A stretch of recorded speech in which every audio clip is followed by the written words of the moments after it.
Pan fyddwn ni'n sôn am farchnata ar-lein, bydd y rhan fwyaf ohono ni'n meddwl am wefan. A gwefan yn aml yw cysylltiad cyntaf rhywun â busnes. Dim ond ychydig o flynyddoedd yn ôl, doedd gwefannau'r rhan fwyaf o fusnesau bach yn fawr fwy na safleoedd statig, tebyg i daflen. Erbyn hyn, i lawer, ei gwefan ydy canolbwynt ei busnes, ac i rai, ei gwefan ydy ei busnes.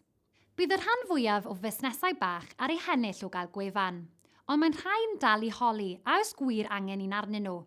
Maen nhw'n dweud, dwi ddim yn masnachu ar-lein, neu does dim angen i mi ddenu cwsmeriad newydd achos maen nhw'n gwybod lle rydyn ni. Bydd rhai'n honni, oherwydd eu bod nhw'n fusnesau lleol iawn, nad oes angen iddyn nhw gael gwefan. Dydw i ddim mor siŵr ydy hyn yn wir. Meddyliwch am dŷ tafarn, enghraifft. Mae'r rhan fwyaf o bobl yn gwybod lle mae'r dafarn leol, a phobl leol ydy'r rhan fwyaf o'r cwsmeriaid. Ond mae dal angen i'r dafarn gadw eu chwsmeriaid a denu rhai newydd. Mae gwefan yn gallu rhoi gwybod iddyn nhw beth mae'r dafarn yn ei wneud. Rhoi gwybod am ddigwyddiadau arbennig, cwrw newydd, neu'r fwydlen ddiweddaraf. Mae'n gallu sôn am sut mae'r dafarn a'i chwsmeriaid rheolaidd yn helpu elusen leol. Mae'n gallu cynnwys proffiliau'r staff ac ati. Mae hyn yn golygu bod cwsmeriaid rheolaidd yn cael y wybodaeth ddiweddaraf a bod newydd ddyfodiad i'r ardal yn cael rhyw syniad am awyrgylch ar naws y dafarn cyn iddyn nhw gamu drwy'r drws. Mae gwefan hefyd yn dangos eich bod ar agor ar gyfer busnes.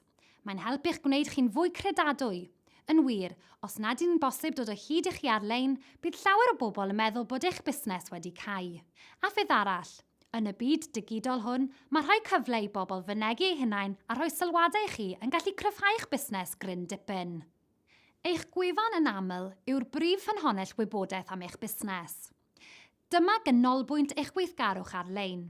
Y sbwc sy'n dod allan o ganol yr olwyn yw'r gweithgareddau marchnata eraill y byddwch chi'n ei defnyddio. Bydd yr rhain i gyd yn cyfeirio pobl at eich gwefan. Fe allai'r gweithgareddau hyn fod yn rhai ar-lein enghraifft fideos, Facebook, Twitter, LinkedIn a marchnata drwy e-bost. Ond hefyd, fe allan nhw fod ar ffurf marchnata mwy traddodiadol, enghraifft tyflenni, hysbysebion, cysylltiadau cyhoeddus, rhwydweithio a hyd yn oed cardiau busnes. Mae'r model hwn yn gallu bod yn berthnasol i unrhyw fath o fusnes.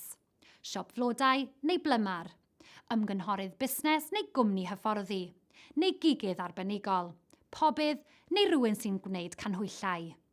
Does dim ots pa un o'r gweithgareddau marchnata hyn, nac ychwaith faint ohonyn nhw y byddwch chi'n ei defnyddio, mae sicrhau bod eich gwefan yn ganolbwynt eich marchnata'n beth effeithiol iawn i'w wneud. A does dim rhaid i chi ddefnyddio'ch gwefan i werthu bob tro. Mae angen i chi ennill ymddiriedeth eich cwsmeriaid. Un ffordd o wneud hynny yw cael gafel ar gyfeiriadau e-bost y bobl sy'n ymweld â'ch gwefan. Ar ôl cael eu manylion, fe allech chi feithrin a datblygu perthynas â nhw drwy gysylltu'n rheolaidd. Mae'n beth da cynnig rhywbeth o werth i bobl sy'n ymweld â'ch gwefan pan fyddwch chi'n gofyn am eu cyfeiriad e-bost. Enghraifft, adroddiad am ddim, neu gyngor ac awgrymiadau am sut mae defnyddio'ch cynnyrch yn y ffordd orau. Rydych chi am esbonio'ch cynnyrch neu'ch gwasanaeth i ddarpar gwsmeriaid a gwneud iddyn nhw deimlo'n gyfforddus gyda chi. Ychydig iawn ohono ni fydd yn prynu y tro cyntaf i ni gysylltu. Defnyddiwch eich gwefan i roi gwybodaeth iddyn nhw, i ateb eu cwestiynau a'i helpu i benderfynu prynu oddi wrth i chi. Mae gwefan yn arf defnyddiol iawn.